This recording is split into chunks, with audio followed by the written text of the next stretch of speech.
Hi friends, मैं जसवीर आपका जेके classes में स्वागत करता हूं। हम राजस्थान का भूगोल पढ़ रहे थे जिसमें हम राजस्थान की नदियां देख रहे थे। हमने देखा था कि राजस्थान की नदियों को 3 भागों में बांटा गया है। पहला है बंगाल की खाड़ी में गिरने वाली नदियां तथा दूसरा है अरब सागर में गिरने वाली नदियां, तीसरा था अंतःप्रवाह की नदियाँ।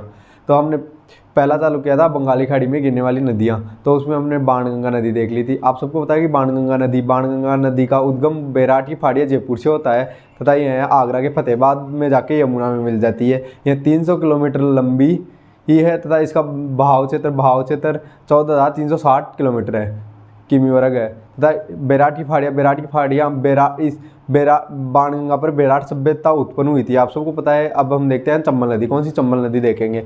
चंबल नदी का उद्गम जनापावा की पहाड़ियाँ महू गांव मध्य प्रदेश से हुआ है। कहाँ से? जनापावा की पहाड़ियाँ महू गांव मध्य प्रदेश से हुआ है। जनापावा की पहाड़ियाँ विंध्याचल पर्वत की श्रेणी की भाग है तथा यह 965 किलोमीटर लंबी है तथा राजस्थान में यह 84 गढ़ से प्रवेश करती है तथा 135 किलोमीटर राजस्थान में पूर्णतः बहती हुई 241 किलोमीटर की मध्य प्रदेश तथा राजस्थान की सीमा बनाती है तथा यह धौलपुर के राजखेड़ा से ही निकलती हुई यूपी में इटावा के मरुदाबाद इलाके से यमुना में मिल जाती है तथा यमुना गंगा में मिलती है तथा यह गंगा सुंदरबल डेल्टा बनाते हुए समुद्र में मिलती है। तो इस तरह बंगाल खाड़ी तंत्र कंप्लीट होता है। अब हम देखते हैं कि ये चंबल नदी कौन सी सहायक नदी है तथा इस पर कौन से बांध बने हुए हैं। चंबल नदी एक ऐसी नदी है जिसपे विश्व की ऐसी नदी है जिसमें 100 किलोमीटर के अंदर 4 बांध बने हुए हैं।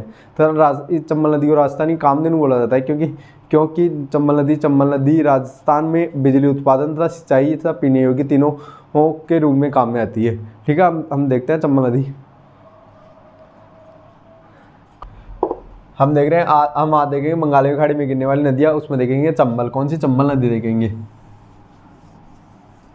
चंबल नदी को हम मैप से पढ़ेंगे कि राजस्थान में कहाँ से प्रवेश करती है। 84 से प्रवेश करती है। राजखेड़ा धौलपुर तक जाती है। कौन सी चंबल नदी देखेंगे?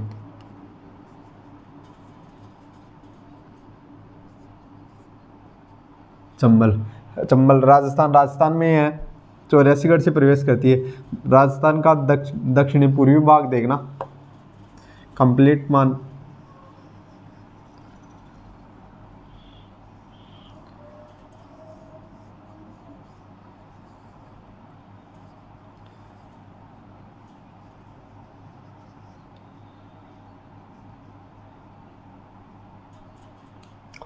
दक्षिण पूर्वी भाग है राजस्थान का।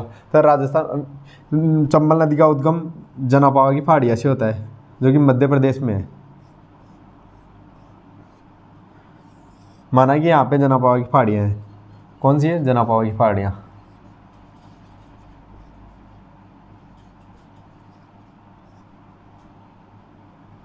जनापावा की पहाड़ियाँ शायद आपको यहाँ पे दिखेगा नहीं, तो मैं थोड़ा ऊपर लिख देता हूँ कि कहाँ से उद्गम होता है तथा कहाँ पे जाती है। तो आप सबको पता है कि चंबल नदी का उद्गम कहाँ से होता है? जनापावा की पहाड़ियाँ होती है। जनापावा की पहाड़ियाँ महू गांव से होती है। कौन से? जनापावा की पहाड़ियाँ। जनापावा की पहाड़ियाँ विंध्याचल पर्वत श्रेणी की भाग है। कौन सी की?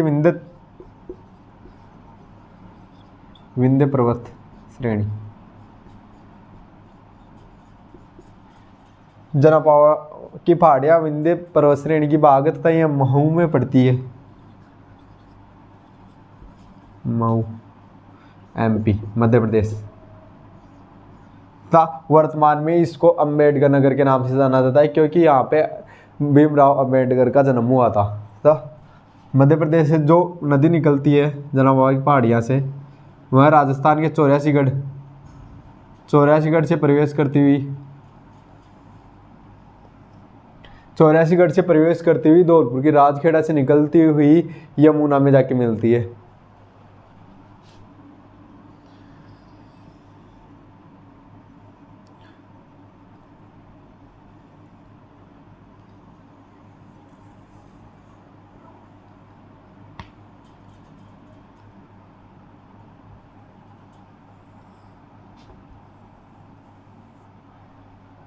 हो गई चंबल नदी। 965 किलोमीटर लंबी है। कितनी? 965 किलोमीटर लंबी है। इसे टोटल लंबाई कितनी है? 965 किलोमीटर है कुल लंबाई। 965 किलोमीटर की है। था राजस्थान में ही है, यहाँ से यहाँ तक की लंबाई 135 किलोमीटर है। राजस्थान में 135 किलोमीटर की है तथा हाँ यहाँ से यहाँ तक की 241 किलोमीटर की है।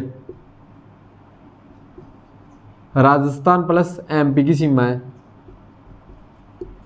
एमपी की सीमा है। राजस्थान में चंबल नदी 84गढ़ से प्रवेश करती है। कहाँ से? यहाँ पे 84गढ़ है।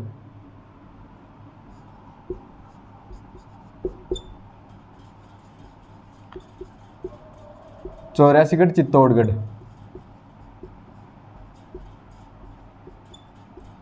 चौरासीगढ़ चित्तौड़गढ़ से प्रवेश करती है। तो राजखेड़ा धौलपुर तक, राजखेड़ा धौलपुर से ये है वापस राजस्थान से निकलती है।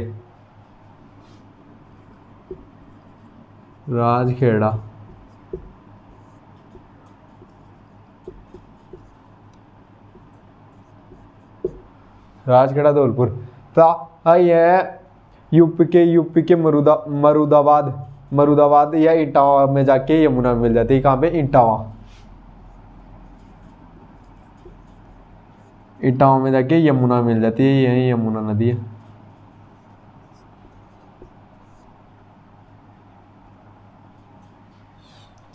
चंबल नदी का उद्गम जनापावा की पहाड़ियाँ विंध्याचल पर्वत की जो श्रेणी है उससे है तथा यह राजस्थान में 84गढ़ चित्तौड़गढ़ से प्रवेश करती है। राजस्थान में पूर्णतः 135 किलोमीटर बहती है तथा राजस्थान में एमपी की सीमा 241 किलोमीटर की बनाती है तथा राजस्थान के राजखेड़ा धौलपुर से यह निकलती हुई इटावा, यूपी के इटावा में जाके यमुना में मिल जाती है। इसमें यमुना में मिल जाती है। चंबल नदी को राजस्थान की कामधेनु बोला जाता है। राजस्थान की कामधेनु बोला जाता है तथा इसको नितवाहिनी बोला जाता है क्योंकि राजस्थान की यह केवल एक नदी है जो कि पूरे साल भर बहती है, इसलिए नितवाहिनी तथा कामधेनु बोला जाता है। इसके उपनाम है कौन से? राजस्थान की कामधेनु,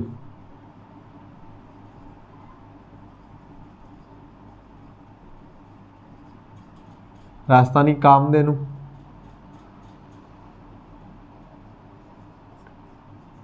नितवाहिनी, नितवाहिनी भी बोला जाता है। इसको राजस्थानी कामधेनु, सदा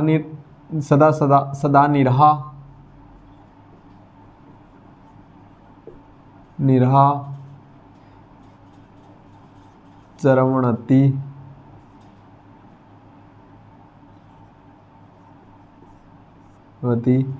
तथा बारहमासी।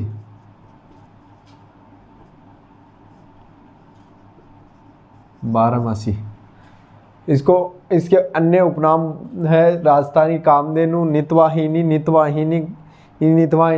सदानीरा तथा बारहमासी। कौन सी है? बारहमासी है ना। फिर हम देखते हैं इसका प्रवाह क्षेत्र कितना है तथा यह सतह जल एकत्रित करती है। यह राजस्थान की सबसे लंबी नदी है। राजस्थान की सबसे लंबी नदी आप सबको पता है तथा यह जलग्रहण क्षेत्र 29,110 वर्ग किमी है। इसका जलग्रहण क्षेत्र कितना है? 29,110 किमी है जलग्रहण क्षेत्र। जलग्रहण क्षेत्र 29,110 वर्ग किमी है। कितना है? 29,110 वर्ग किमी है तथा परसेंट में देखें तो ये है 17.18% है। कितना? 17.18%, 17.18% है क्षेत्रफल में देखें तो। तथा इसकी प्रमुख सहायक नदियाँ कौन सी है? इसकी प्रमुख सहायक नदियाँ है राजस्थान से निकलती है वह है 480 किलोमीटर बहती हुई चंबल में गिरती है, वह है बनास नदी। यह राजस्थान में जो पूर्णतः बहती है उसमें सबसे लंबी नदी चंबल नदी है तथा इसकी पूर्व से देखे तो इसकी मुख्य सहायक है कालीसिंध। कौन सी? कालीसिंध तथा पार्वती। कालीसिंध को हाड़ौती गंगा बोला जाता है। क्या बोला? हाड़ौती गंगा बोला जाता है कालीसिंध को।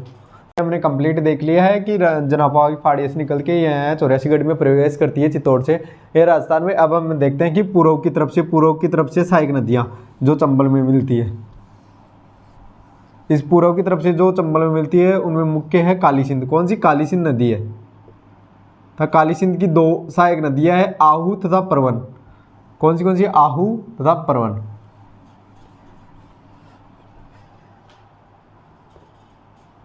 चंबल नदी की जो पूर्व की तरफ से मुख्य नदी आती है वह आती है आहू।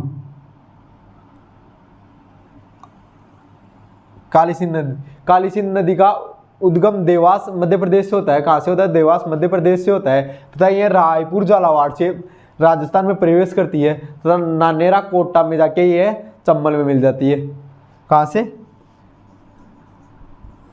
देवास की पहाड़ी, देवास एमपी। देवास मध्य प्रदेश से काली सिंध नदी का उद्गम होता है। कौन सी? काली सिंध नदी का उद्गम होता है।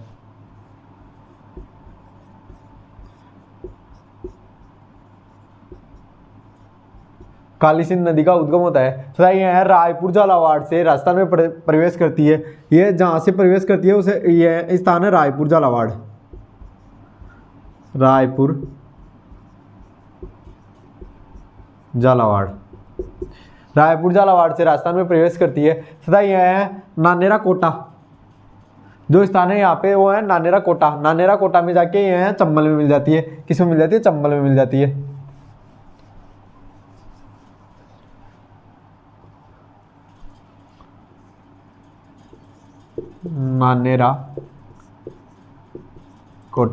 नानेरा कोटा में है, चंबल में मिल जाती है। काली सिंध को झालावाड़ की गंगा बोला जाता है। क्या बोला? झालावाड़ की गंगा बोला जाता है। काली सिंध की दो मुख्य सहायक नदियां हैं। कौन सी? आहू तथा परवन। आहू तथा परवन जहाँ पे काली सिंध में मिलती है वहाँ पे गारगोन झालावाड़ में स्थित गारगोन दुर्ग है। राजस्थान का एक ऐसा मात्र दुर्ग है जो जल दुर्ग में आता है तथा यह बिना नींव का दुर्ग है। कैसे? बिना नींव का दुर्ग है।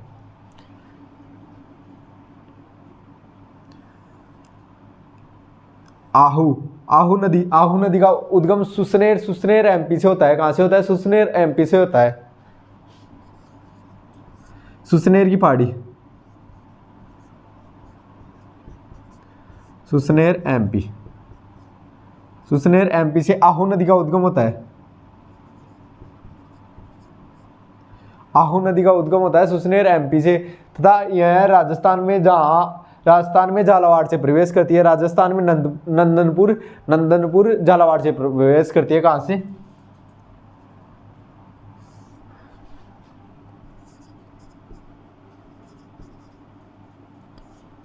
नंदपुर होगा शायद, नंदपुर झालावाड़। आहू नदी सुसनेर की पहाड़ी मध्य प्रदेश से निकलती है तथा यह नंदपुर झालावाड़ से राजस्थान में प्रवेश करती है तथा दूसरी सहायक है इसकी परवन नदी। कौन सी? परवन नदी है जिसका उद्गम मालवा के फटार एमपी से होता है तथा राजस्थान में खरीबोर झालावाड़ से प्रवेश करती है। कहां से करती है? खरीबोर झालावाड़ से।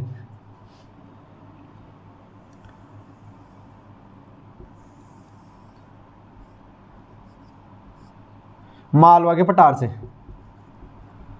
मालवा का फटार। परवन नदी का उद्गम मालवा के फटार से होता है। परवन नदी तो राजस्थान में खरीबोर झालावाड़ से प्रवेश करती है। कहां से? खरीबोर झालावाड़ से।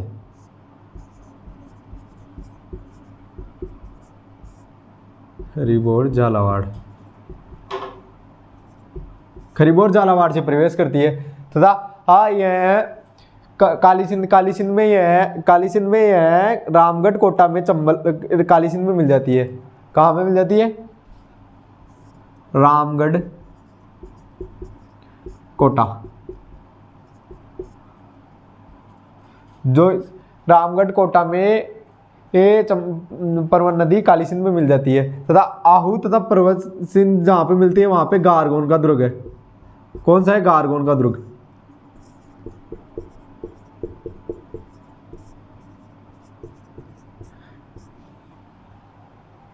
चंबल नदी की मुख्य सहायक नदी है कालीसिंध नदी। कालीसिंध नदी का उद्गम कहाँ से होता है? देवास एमपी से होता है, देवास एमपी से होता है तथा यह रायपुर झालावाड़ से राजस्थान में प्रवेश करती है। कहाँ से? रायपुर झालावाड़ से, तथा नानेरा कोटा में जाके यह चंबल में मिल जाती है। कहाँ? चंबल में मिल जाती है। तथा इसकी दो मुख्य सहायक नदियाँ है, पहली है आहू। आहू का उद्गम सुसनेर की पहाड़ी एमपी से होता है, सुसनेर की पहाड़ी एमपी से होता है तथा यह राजस्थान में नंदपुर झालावाड़ से प्रवेश करती है। तथा जहाँ पे आहू तथा परवन कालीसिंध में मिलती है वहाँ पे गारगोंद्रुग है। कि दूसरी सहायक नदी कौन सी है? पार्वती। कौन सी है? पार्वती, जो कि मध्य प्रदेश से निकलती है, पार्वती नदी।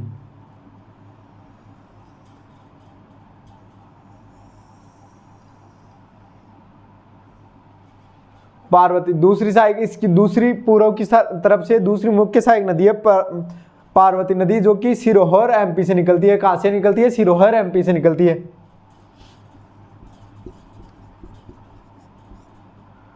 सिरोहा एमपी से, सिरोहा एमपी से पार्वती नदी का उद्गम होता है। इसकी दूसरी सहायक है सिरोहा एमपी से निकलती है पार्वती नदी। कौन सी? पार्वती नदी, जो कि करैयाहाट बारा से राजस्थान में प्रवेश करती है। कहाँ से? करैयाहाट बारा से प्रवेश करती है तथा सवाई माधोपुर के नजदीक पालिया ग्राम में यह चंबल में मिलती है। कहाँ पे? पालिया ग्राम, पालिया सवाई माधोपुर में यह चंबल नदी में मिल जाती है। तथा इसकी तीसरी सहायक नदी है सिप। कौन सी है? सिप नदी, सिप। अब हमने देख लिया कि पूर्व की तरफ से चंबल नदी में चंबल नदी की जो मुख्य सहायक नदी है वह है कालीसिंध। कालीसिंध का उद्गम देवास से एमपी से होता है तथा यह रायपुर झालावाड़ से राजस्थान में प्रवेश करती है तथा नानेरा कोटा में जाके चंबल में मिल जाती है। तथा कालीसिंध की दो मुख्य सहायक नदियां हैं, एक तो परवन और पहली है परवन तथा दूसरी है आहू। कौन सी? आहू। आहू का उद्गम सुसनेर एमपी से होता है, जो कि गारगोन के किले